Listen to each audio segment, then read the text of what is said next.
झारखंड राज्य की राजधानी कहते हैं, राजधानी है। दुमका वो राजधानी है। धनबाद को कोयला राजधानी कहते हैं। कोडरमा को अभ्रक राजधानी कहते हैं।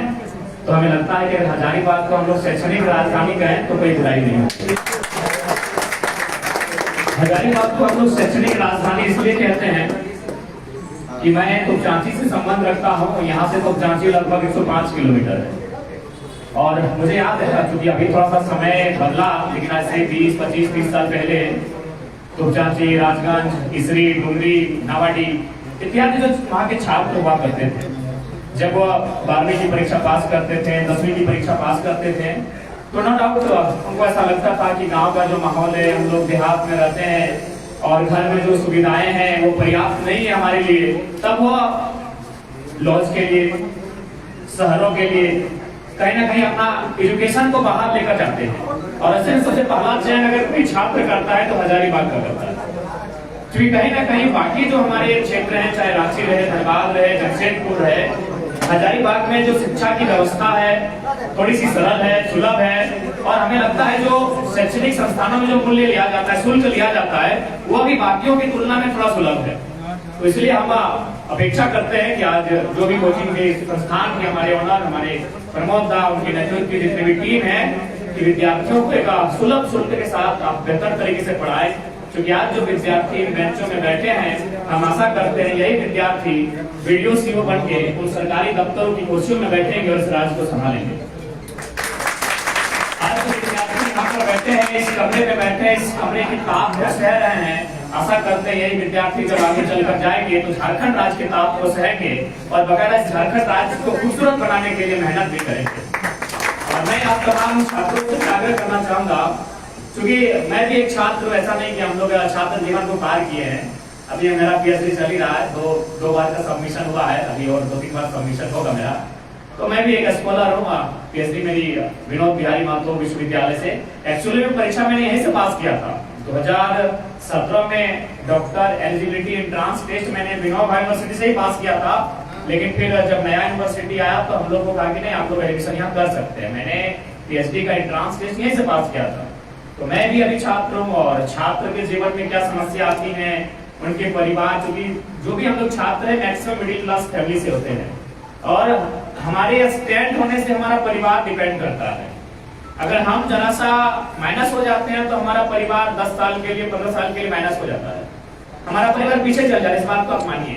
अगर आप माइनस हो जाते हैं, अगर आप जिस उम्मीद के साथ इन कोचिंग संस्थानों में आए हैं, जिस उम्मीद के साथ आप कोडरमा जिले से, चतरा जिले से, गढ़वा जिले से चलकर हजारीबाग के एक छोटे से लॉज में आके रुके हैं, जिस उम्मीद के साथ आके अपनी पढ़ाई को कर रहे हैं, अगर आप उसमें सफल नहीं हो पाते हैं तो आपके साथ आपका पूरा परिवार माइनस चला जाता है। इसलिए आपसे हमारा यही आग्रह होगा, आपको हमारा संदेश होगा कि आप अपनी उस माता के, अपने उस पिता के सपनों को लेकर यहाँ तक आए हैं। देखिए एक बात स्पष्ट जान लीजिए, आप जिस सपने को लेकर आए वो सपना केवल आपका नहीं है। चाहे आप जो पीजीटी की तैयारी कर रहे हैं, आप जेपीएससी की तैयारी कर रहे हैं या आप सीजीएल की तैयारी कर रहे हैं, वो ड्रीम केवल आपका नहीं है। उस ड्रीम में आपके परिवार का ड्रीम छुपा है। क्योंकि आपकी माता उस दौर की है जब पढ़ाई लिखाई का महत्व उतना हमारे गांव देहात में नहीं था। आपके पिता भी उसी दौर के हैं जब पढ़ाई लिखाई का उतना महत्व नहीं था।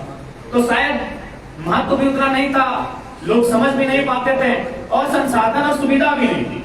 यदि कुछ लोग पढ़ना भी चाहते थे तो उनके माता पिता हाथ खड़ा कर देते थे कि बेटा अथवा बेटी हम तुमको नहीं पढ़ा पाएंगे। लेकिन जब उन्होंने बदलते हुए माहौल को देखा, जब उन्होंने बदलते हुए परिवेश को देखा, तो उन्हें लगा कि मैंने भूल किया। इसलिए वो चाहते हैं कि मेरा जो सपना था, मेरा अगर सपना था टीचर बनने का, मेरा अगर सपना था डॉक्टर बनने का, यदि मैंने वो सपना पूरा नहीं किया तो हम चाहते हैं, आपके माता पिता, हमारे माता पिता चाहते हैं कि उन सपनों को हमारी आंखों से पूरा होते हुए देखें। देखिए सपने कभी नहीं मरते हैं, सपने क्या होते हैं, ट्रांसफर हो जाते हैं। ड्रीम कभी मरते नहीं है। आप जिस ड्रीम को लेकर आए, मान के चलिए आप वीडियो बनना चाहते हैं, पीएचडी बनना चाहते हैं, हम भी बधाई देते हैं कि आप बने। लेकिन मान के चलिए आप उस जगह पे नहीं आ पाते हैं तो आपका ड्रीम खत्म नहीं होगा। आप अपनी आने वाली पीढ़ी से चाहेंगे कि मेरा ड्रीम मेरा बेटा या बेटी पूरा करे। ड्रीम कभी खत्म नहीं होगा। आप राहुल द्रविड़ को एग्जांपल लीजिए, सबसे बड़ा एग्जांपल राहुल द्रविड़ है। आज अगर भारतीय क्रिकेट को हम जानते हैं तो सबसे पहला नाम सचिन तेंदुलकर, दूसरा राहुल द्रविड़। लेकिन राहुल द्रविड़ ने आज तक वर्ल्ड कप की ट्रॉफी को जीता ही नहीं। अगर सचिन भारत में नहीं होते तो भारत के नंबर 1 बेहतर बैटिंग में, क्योंकि अभी कोहली का दौर इसको छोड़ दे तो राहुल द्रविड़ भारत के टॉप मोस्ट बैट्समैन। अगर सचिन तेंदुलकर हटा दें तो राहुल द्रविड़ भारत क्रिकेट की धुरी, लेकिन उस शख्स ने कभी वर्ल्ड कप की ट्रॉफी नहीं जीती, एज ए प्लेयर कभी वर्ल्ड कप नहीं जीता। लेकिन आज उसे भी गर्व है, देश को भी गर्व है कि एज ए क्रिकेटर ना सही, एज ए कैप्टन उन्होंने भारत को 2024 में T20 वर्ल्ड कप का खिताब दिलाया एज ए कोच। यानी सपना उनका था as a cricketer, as a player, लेकिन as a guardian, as a guide, as a coach उस सपने को पूरा किए। और सपना को पूरा करने के बाद देखिएगा जो जुनून विराट कोहली की बॉडी लैंग्वेज में था, उसे डबल जुनून राहुल द्रविड़ की बॉडी लैंग्वेज में। ड्रीम कभी नहीं मरते। तो लाइक है, आपकी माता पिता ने भी ड्रीम देखा था कि मैं भी पढ़ूंगा, मैं भी लिखूंगा और मैं भी वीडियो सीओ, मैं भी डीएसपी बनकर अपने वर्दी में सितारे लगाऊंगा। लेकिन शायद उनके माता पिता सुविधा नहीं दे पाए, शायद उनके माता पिता वो व्यवस्था नहीं दे पाए, लेकिन आपके माता पिता वो व्यवस्था देने लगे हैं। वो कहां से व्यवस्था दे रहे हैं वो आप जानते हैं, हम नहीं जानते हैं। मैंने तो चाची, मुझे जब बार बार मुझे याद आता है अपना जीटी रोड, हमारे बहुत सारे भाई, चचेरे भाई, जेठा के बाहर बेटे यहाँ रहते थे, पढ़ाई करते थे। तो हम देखते थे सुबह भोर आनंद बस और बहुत सारे 3 बस सुबह आते हैं, नाम भूल रहे हैं, एक बस का नाम याद आ रहा है आनंद, विजय दुखर दोपहर की बस है, शिवम, बुंदेला, पम्मी। हम देखते थे उनके माता पिता उन बसों को रोकते थे और उन बसों पे चढ़ते नहीं थे। उन बसों के पीछे वो डिग्गी खुलवाते थे और एक बोरा चावल भर देते थे। यानी उनके और ड्राइवर से, कंडक्टर से कहते थे कि मेरा बेटा बस स्टैंड में आके चावल को रिसीव कर लेगा। तो उस दौर को आप अभी देख रहे हैं, ऐसा नहीं उस दौर से भाग चुके हैं, आज भी आप उस दौर को देख रहे हैं कि अगर आपके घर से कोई बस आती है तो आपकी मम्मी वहां सब्जी भर देती है। आपके पिता, चूंकि अब ऑनलाइन जमाना आ गया तो शायद पैसा आपको फोन पे में आता है, लेकिन आज भी साग सब्जी चावल आपके घर से आता है। ऐसे बहुत सारे छात्र हैं। तो इसलिए मैं आपको यही संदेश दूंगा, मैं भी उसी दौर में हूँ, हालांकि 2-4 साल आयु में फर्क होगा, आप ग्रेजुएट के होंगे, आप मास्टर्स के होंगे, हम लोग पीएचडी के, या फिर आप इंटर के होंगे, लेकिन मैं भी छात्र जीवन से बाहर नहीं आया हूँ। भले आज हम लोग राज्य में एक चेहरा है पॉलिटिक्स का, भले आज राज्य की जनता एज ए मैंने मुखिया हम लोग को देखना चाहती है, विधानसभा के भीतर देखना चाहती है, देखना नहीं चाहती, हमें अवसर भी दिया है। 8.5 लाख वोट पूरे भारत की हिस्ट्री में as a independent candidate, party का कोई सिंबल नहीं और तमाम इतने अच्छे वोट, तो भले हम लोग सदन के भीतर लोग देखना चाहते हैं, लेकिन हम लोग भी आपके जैसे ही हैं, आपसे भिन्न नहीं है और बिल्कुल भी भिन्न नहीं। आप देख सकते हैं, किसी भी अंदाज से देख लें, आप किसी भी तरीके से आप हम लोग से अपना तुलना करें, आपसे हम लोग कोई भिन्न नहीं है। और हम लोग ये भी आपको विश्वास दिलाते हैं कि आज हम जैसे हैं, हम लोग कल भी वैसे रहेंगे। तो आप उदाहरण देखिए, आज हजारीबाग की अगर बात करें तो हजारीबाग के संस्थानों में उद्घाटन करने के लिए विधायक सांसद भी तरसते हैं कि भाई छात्रों के बीच मुझे जाने का अवसर मिलेगा। अरे कैसे अगर उनको मौका मिल जाता तो एकदम बढ़िया कोट पैंट सूट चढ़ा के आते, क्रीच मार के आते, परफ्यूम लगा के आते। आप गौर से मेरे टी शर्ट को देखिए, दोनों बाजुओं में फुटबॉल का चिन्ह आपको साफ दिख रहा है। फुटबॉल खेल के आए हैं और दोनों बाजुओं में साफ दिख रहा है, क्योंकि हम लोग कोई एटीट्यूड वाले लोग नहीं है भैया, हम मिट्टी से आए हैं, मिट्टी को समझते हैं। विश्वास कीजिए, 3 दिन पहले उसी ग्राउंड में 2 आईएएस आए थे, दिल्ली से आए थे। आईएएस में भी के सलाहकार है सरकार के, और आके मंच में पूछा कि हम लोग जयराम कुमार महतो से मिलने आए, वो कहाँ मिलेंगे। तो मंच में जो लोग बैठे थे उन्होंने कहा, देखो उस पेड़ के नीचे एक बाथरूम जैसा घर दिख रहा है छोटा सा, उसी घर की छत पर जाके देखिए जयराम महतो बैठे हैं बच्चों के साथ। बोला यार, जिसको पूरा झारखंड राज्य मिलना चाहता है, जिससे मिलने के लिए हमको दिल्ली से स्पेशल भेजा है, आज वो मंच में ना बैठकर छत पर बैठा है बच्चों के साथ। बोला वही जयराम महतो का सिद्धांत है। वाह, आके परिचय दिया कि हम लोग दिल्ली से आए, आपसे मिलना चाहते हैं। बोले सर माफ कीजिए, बड़ा रोमांचक मैच चल रहा है, आप देखने के उत्सुक है तो देखिए, 15 मिनट के साइड रहिए। हमारा यही एटीट्यूड है भैया, हमारा यही अंदाज है, मेरा यही सिद्धांत है। विश्वास कीजिए, उन दोनों आईएएस ने 15 मिनट वेट किया, हम लोगों ने मैच को पूरा देखा, फिर बगल में उनको जाकर बैठाए, उनसे डिस्कस किए, उन्होंने अपना जो संदेश दिल्ली से लेकर आए थे वो संदेश मुझे दिया, और फिर उन्होंने एक तारीख तय किया कि हम लोग 2 घंटा फुर्सत से मिलना चाहते हैं। तो हम लोग अपने सिद्धांतों से समझौता करने वाले युद्ध नहीं है, और आपके साथ आपके आवाज को लेकर ही हम लोग आए हैं, और बड़े नजदीक से, बड़े गौर से हम लोगों ने देखा भी हम लोगों ने भुगता भी। जब बस में जाते थे तो जिस दिन हम लोग भाड़ा नहीं देते थे ना, तो उस दिन ऐसा लगता था जैसे कोई जंग जीत के आए हैं। उस दौर को हमने देखा है, जिस दिन भाड़ा नहीं देते थे, चाहे विजय बस रहे, शिवम बस रहे, बुंदेला रहे, तो जिस दिन हम लोग भाड़ा नहीं देते थे बस में, तो ऐसा लगता था कि कोई जंग जीत के आए हैं। उसके बाद हम लोग भी धनबाद में जब उतरते थे तो पीके रॉय कॉलेज की दूरी 2 किलोमीटर थी। तो बहुत सारे बच्चे जो थोड़ा संपन्न परिवार से थे, वो उतरने के बाद टेम्पो लेते थे।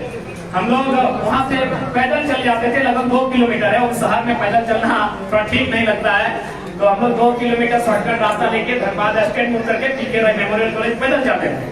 तो भले कोई सवाल करे या ना करे, क्लास की कुछ लड़कियां अक्सर सवाल कर देती थी, यार सही में तुम लोग का पैसा नहीं होता है, मतलब पैसा होता है, लेकिन उस पैसा को बचाने में जो आनंद आता है ना, आप नहीं समझेंगे। 5 रुपये हम लोग लेके आते हैं, तो हम लोग बस में 5 रुपये भाड़ा देते थे। पता नहीं कितना आप लोग का मतलब शॉर्ट डिस्टेंस का भाड़ा क्या है मालूम नहीं है। तो उस दौर को भी हम लोग देखे। ऐसा बात नहीं कि हम लोग किसी संपन्न परिवार से है, मैं भी एक साधारण, मतलब सोच नहीं सकते मैं उस परिवार से हूँ। आज भी अगर जोर से जो बारिश हुई, कल की जो बारिश हुई, मेरे घर में लगभग 3-4 जगह वो जो बर्तन होता है, बर्तन रखा गया कि बारिश के बूंदे जमीन पे ना पड़े। तो मैं आज भी उसी परिवार से आता हूँ। ऐसा नहीं, बस नियति की मांग थी, एक मंच मिला, एक जगह मिला, अंदर एक टैलेंट था, उसे टैलेंट से पूरे झारखंड में पहचान बना दी। मैं आज उसी परिवार से आता हूँ, इसीलिए आपको दिल में जगह दी है सर। आप भी अगर कभी मेरे घर जाएंगे तो मैं अपना घर आपको लेके नहीं जाऊँ। यदि आप बोलेंगे कि नहीं भैया आप लोग हजारीबाग से 4 लड़के आपसे मिलने आए हैं, तो मैं आपको अपना घर लेके नहीं जाऊंगा, क्योंकि मुझे मालूम है आप थोड़ा सा जैसे भी मेहमान है। और अभी भी कोई भी जाते हैं, चाहे मनोज सर हैं, राजेश सर हैं, या फिर कोई प्रमोद सर हैं, कोई भी जाते हैं, पूछेगा मैं अपना घर लेके नहीं जाता हूँ, क्योंकि मेरे घर में सुविधा नहीं है। मेरे घर में एक ढंग से मतलब चौकी तक नहीं है। मैं इनको अपने दोस्त के घर लेके जाता हूँ। मेरे वो दोस्त जो हैं वो एक पुलिस है, 2 पुलिस है और एक सरकारी टीचर है। मैं उन्हीं के घर में, क्योंकि वे लोग सरकारी नौकरी करते हैं और वे लोग अपने घर में अभी रहते नहीं है, तो जब तक उनका परिवार शिफ्ट नहीं हुआ है, उन्होंने कहा ठीक है आप तब तक हमारे घर को अपने जिम्मे रखें। तो आप भी कभी जाइएगा तो मैं आपको अपना घर लेके नहीं चला जाऊंगा, क्योंकि मेरे घर में सुविधा नहीं, ना बाथरूम दे पाऊंगा, ना नहाने की सुविधा दे पाऊंगा। तो इसलिए मैं भी आज एक साधारण बैकग्राउंड से आता हूँ, लेकिन मैं आपको ये बताना चाहता हूँ कि आप कभी ये मत कहिएगा कि मैं गरीब घर का बेटा हूँ, इसलिए रास्ते में रुकावटें आई, मैं ऐसा था इसलिए रुकावटें आई। मैं बहुत गरीब घर का बेटा हूँ, लेकिन आज मेरी आवाज से पूरा झारखंड मिलता है। आज हमारे एक सबसे बड़े बड़े पदाधिकारी हैं। कुछ दिन पहले मेरा एक कार्यक्रम होने वाला था, तो बड़े बड़े उद्योगपति हमारे पास आए और आकर बहुत सारे रुपयों का ऑफर किया कि आप बस उस कार्यक्रम का अटेंड ना करें। लेकिन क्यों? उन्हें भय है हमारी आवाज का। जब हमारी यहाँ से आवाज निकलेगी तो जनता के दिलों को छूते हुए बहुत दूर तक चली जाएगी। तो इसलिए देखिए, बाधाएं आएंगी, बाधाएं हमारे भी जीवन में आएंगी, आपके भी जीवन में आएंगी, लेकिन बस याद रखिएगा कि हमें कुछ बेहतर करके जाना है, हमें कुछ बेहतर करना है अपने लिए, अपने माता पिता के लिए, अपने इस राज्य के लिए, अपने इस देश के लिए कुछ बेहतर करना है। और याद रखिएगा, जीना तो सबको है, मरना तो एक दिन सबको है, लेकिन कुछ विशिष्ट अपनी पहचान बना के जाइए। ये मैं आपको संदेश देना चाहूंगा, ये मेरी आपको शुभकामनाएं होंगी। और साथ ही साथ चूंकि आप युवा है, आप यूथ है, आप जोश से संपन्न हैं, तो थोड़ा सा अपने जोश में कभी कभी होश रखिएगा। अभी एक दौर चला है, एक मोबाइल जो हमारी दुनिया बन के रह गई है, और विशेषकर जो युवा पीढ़ी है थोड़ा सा उसमें काफी आकर्षित है। तो मैं आपको इतना ही कहना चाहूंगा कि देखिए, प्राइवेसी प्राइवेसी प्राइवेसी के चक्कर में इतने भी प्राइवेट मत हो जाइएगा कि आपको ये पता नहीं चले कि आपके गांव की चौहद्दी क्या है, कि आपके गांव के किनारे कोई नदी बहती है, आपके गांव में कितने प्रकार के फसल उगाए जाते हैं, आपके गांव में किस प्रकार के पेड़ पौधे पाए जाते हैं, उन जंगलों में कौन सी कोयल की कुकू किसी आवाज गूंजती है, उसमें चीता भालू हिरण कौन पाया जाता है। कम से कम इतने प्राइवेट मत होइए, क्योंकि आज हम उस दौर में भी हैं जहां युवा अपने आप को अवसाद में लेके चले जा रहे हैं, अपने आप को डिप्रेस्ड कर दे रहे हैं। तो इसलिए उस दौर से बाहर आना होगा।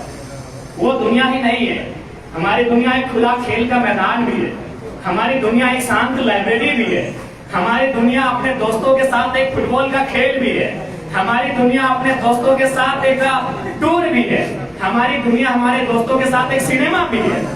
तो इसलिए आपसे भी आग्रह करेंगे कि अपने मेंटल में इतना प्रेशर ना बनाएं और अपने आप को इतना प्राइवेट ना करें कि आप दुनिया से ही प्राइवेट रहें।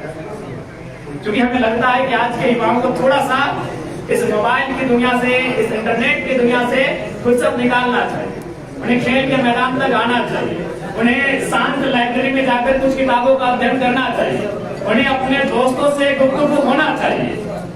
आप अगर इसी तरह प्राइवेसी करते रहे तो एक डॉक्टर की मुझे एक लाइन याद आई, वो दिल की बीमारी का इलाज करते थे, वह जिनको हार्ट की प्रॉब्लम होती थी उनका इलाज करते थे, और उन्होंने अपने दीवार पर एक बड़ी सुंदर लाइन लिखी थी कि काश दिल खोला होता यारों के साथ, कि काश दिल खोला होता यारों के साथ तो आज नहीं खोलना पड़ता वो यारों के साथ। दिल को दिल की बीमारी होती पहले कैंची लगता है ना, कैंची लगा के चिढ़ा जाता है, काटा जाता है, फिर इलाज किया जाता है। तो वही डॉक्टर साहब ने लिखा था कि काश तुमने अपना दिल खोल दिया होता यारों के साथ तो ना खोलना पड़ता वो यारों के साथ। तो ठीक है, आपकी दुनिया है, मोबाइल में भी चलाइए, 2 घंटा चलाइए, फेसबुक में भी सप्ताह में एक बार स्टोरी अपना पोस्ट को अपडेट कर दीजिए, इंस्टाग्राम को भी अपडेट कर दीजिए, रात के 8-9 बजे उसके गुड इवनिंग का मैसेज का भी इंतजार कर लीजिए, लेकिन उसी में पूरी तरह रम जाइए, थोड़ा सा रुक जाइए। हम यही कहेंगे यूथ हैं, ऐसा थोड़ी है कि हम 7 साल पहले ये कहानी दोहराएंगे, 7 साल पहले ये कहानी नहीं दोहराएंगे। हमारी उम्र यही है, मैसेज का इंतजार इसी उम्र में होगा। आप करते हैं, अच्छी बात है, ऐसा थोड़ी है कि यहाँ तो लोग बैठे नहीं करते हैं। अगर हम बोलते हैं कि हम नहीं करते तो हम झूठ बोल रहे हैं। तो यही उम्र है कि आप इंतजार करेंगे, लेकिन यही कहेंगे उसमें रम नहीं जाना, उसमें ही रम नहीं जाना। आपको याद रखना है कि आपकी माँ ने गहनों को गिरवी रखा है, आपके पिता ने खेतों में मजदूरी किया है, आपके भाई ने घर से ही बैठकर एक सपना देखा है, आपकी बहन इंतजार में बैठी है कि मेरा भाई कुछ बन जाएगा तभी राखी के सारे गिफ्ट एक ही बार वसूल करेगा। मैं आपको बांधने नहीं आया हूँ, मैं आपको प्रतिबंधित नहीं करने आया हूँ, लेकिन एक सीमा में, एक समय में और एक दायरे में। बाकी आप यूथ हैं, युवा को पलटेंगे तो क्या होता है, वायु कौन रोकेगा वायु से? वायु युवा को पलटेंगे तो वायु कौन रोका है उससे? लेकिन हमें लगता है खुद रुकेगा। ठीक है, तो ज्यादा समय नहीं लेंगे, समय की पाबंदी है।